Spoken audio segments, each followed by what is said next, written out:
Hello everybody, welcome back to the channel for another video today. You guys know that I love a good car chat, and so that is what I have for you today. This video was actually not expected, it was not planned, but I came across a brand new study. Actually, Chris came across a brand new study, so thank Chris for this video, that was just published Monday, that goes over the effectiveness of Mounjaro and Ozempic in a more randomized way than the typical studies do. This one was done in a really interesting way, and it also gives us some more data based on the type of person being prescribed Mounjaro, the type of person being able to find it and pay for it and all of that, like a lot more statistical data. And I just wanted to share this with you guys because I felt like this was really cool, like a really good study. So I made a bunch of notes. Chris sent this to me. Like I said, I am going to link it below, but I was actually out on my little car ride. Sometimes if Georgia, my niece, she's back there, you guys know I nanny her, and sometimes if she's just not having nap time, we go for a ride. And so I was out on my ride. I got me a Chick-fil-A lemonade and was driving around when Chris sent me this. And so I parked, I read it, I made some notes, and now I'm going to share it with you guys because this one was really interesting. Like, I say that a lot, but I feel like this one really was. Okay, so the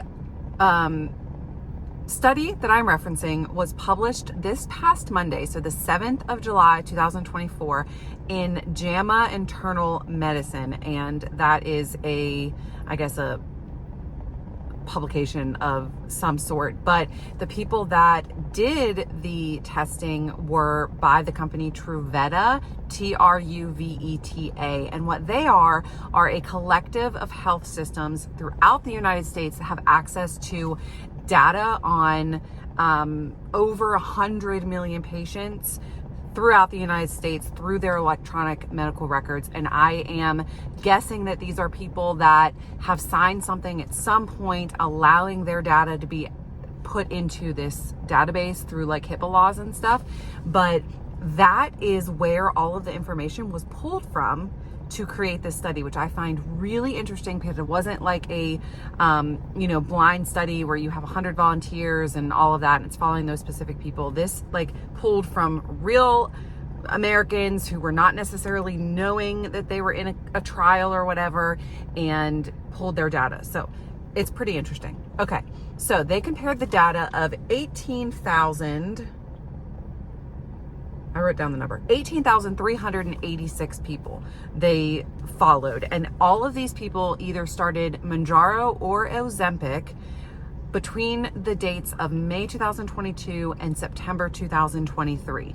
So it was following Ozempic and Mounjaro specifically because Mounjaro, at that time, Zepbound was not approved. So it did follow people that had prescriptions for type 2 diabetes, although only slightly less than half were actually diabetic. So it did follow both people that had diabetes and did not, but they were following prescriptions for specifically Ozempic and Mounjaro, not like Wegovy and Zepbound or whatever, because Zepbound wasn't even a thing then. So you had to have started the medication between May 2022 and September 2023. Side note, am I in this study? Who knows? Maybe they looked at my data. I don't know. Okay, so the study found that by November 2023, so roughly 2 months after the cutoff for the start date was, more than half of the individuals were no longer taking the medication. It was 56% for the people on tirzepatide and 54% for the people on semaglutide or Ozempic. They had stopped, and there wasn't like a specific reason for like cited in the study. However, they did note that most of the people, like within their records, most of the people cited bad side effects as a reason why they were stopping. It was more often bad side effects versus no response to the medication or no weight loss or whatever. So they were having bad side effects. Most often reported was bad gastrointestinal side effects, nausea, vomiting, diarrhea, and severe constipation were the ones that were reported the most often. Okay, so The main findings of the studies are as follows. So I have them all written down here, and then we're going to get into some more like specific type data that it reported on as well. So the main findings were that the people that were on tirzepatide or Mounjaro were 2 times as likely to lose 5% of their body weight, 2.5 times more likely to lose 10% of their body weight, and 3 times more likely to lose 15% of their body weight versus the people that were on the semaglutide. At the 3-month mark, across the board, the average weight loss on Mounjaro was 6%, and the average weight loss on semaglutide or Ozempic was just 4%. So like a third more weight loss at the 3-month mark than, half more weight loss, 1.5 times the weight loss at the 3-month mark if you were on tirzepatide versus the semaglutide. At the 6-month mark, people on tirzepatide had lost 10% versus 6% for semaglutide. And at 1 year, which was when the study sort of stopped, Mounjaro, the average weight loss was 15% and semaglutide was 8%. Now, I do want to say that Novo Nordisk has actually come out and responded to this study already within a couple of days. I'm assuming that it was probably sent to them before it was published. The article specifically that I read showed the findings within a USA Today article, and that's the one that I'm going to link below. But I'm sure that Novo Nordisk had access to the study before it was released. But they actually came out and made a very good point, which is something that I hope will be corrected and would love to really be interested in seeing results on. So most studies that come out will say that Mounjaro is more effective than Ozempic, and most studies have proven that. But what Novo Nordisk comes out and says is, hey, wait a second. No one has done a study specifically targeting the top dosage of semaglutide, so the 2.4 dosage, and how that reacts in comparison to the tirzepatide. So if you are on Wegovy for weight loss, it is the higher dosages anyway, because the lower doses of semaglutide are not known to be as effective for weight loss. So what Novo Nordisk is saying is, hey, why doesn't somebody do a study on the top level dosage of Wegovy and see how that compares to the tirzepatide Mounjaro? So they're basically saying that the studies have been a little bit tilted or unfair or not done in such a way that has made it possible for semaglutide to perform at its best level within the study, if that makes sense. So they actually did file a response. Eli Lilly declined to give a response, but that was most specifically speaking about the really bad shortage issues. Overall, the study found that semaglutide is significantly easier to find, and I think that is because most people think that tirzepatide Mounjaro is better, which again, all of the studies thus far has proven that. But I do find it interesting that Novo Nordisk has sort of prompted this whole like, hey, you haven't even done this right. Let's try a study with the 2.4 milligram dosage. So I'm really interested to see if that actually ends up happening, because that could like totally change perspective, right? Like, so if you are somebody who is on semaglutide and you have taken the 2.4 milligram dosage, I would love to hear about your weight loss results. If you want to shoot me an email or write a comment down below, would love to hear about it, because apparently that has not been specifically studied. So they did respond to that. However, there was some more like further breakdown of the people that were chosen for this study, and I believe it was a totally random thing where they pretty much, I believe the way it sounded was this Truveta system is able to just put in specific criteria. So people that are that have prescriptions for this, and it would give them a randomized pool of people. So while that was random, there were also definitely some trends, and some honestly surprising trends that I thought were surprising within the concourse of who was prescribed these medications. So of the 18,386 people that they surveyed for whose records they followed during the course of time for this study, 70% of them were female, which really does, that factor does not surprise me. 77% of them were white. So you have 70% female, 77% white people. 11% of them were black, and then that would leave another 12% for all of the other nationalities that are in America, which is a lot of them. So those were the two biggest group though, but 77% of them were white.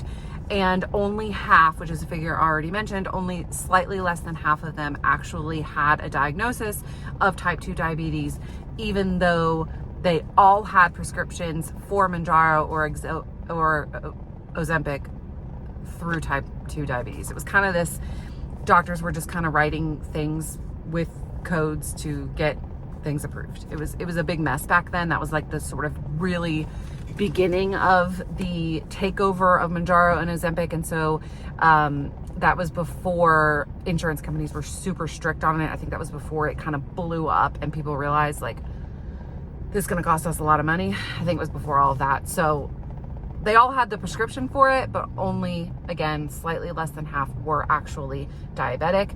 The average BMI of people that were being followed was 39, which is way more than obese. Obese is considered over 30.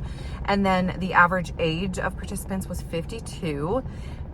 So if we summarize this, what we have essentially is a bunch of obese, middle to older aged white women, which surprises me because not necessarily the white or the women thing, that doesn't necessarily surprise me, but it does surprise me that the age was so old of the 52, because at that time there were a lot of like TikTok people talking about it and a lot of people using it for vanity and weight loss for vanity and stuff, and that was when a lot of celebrities were starting to get on it.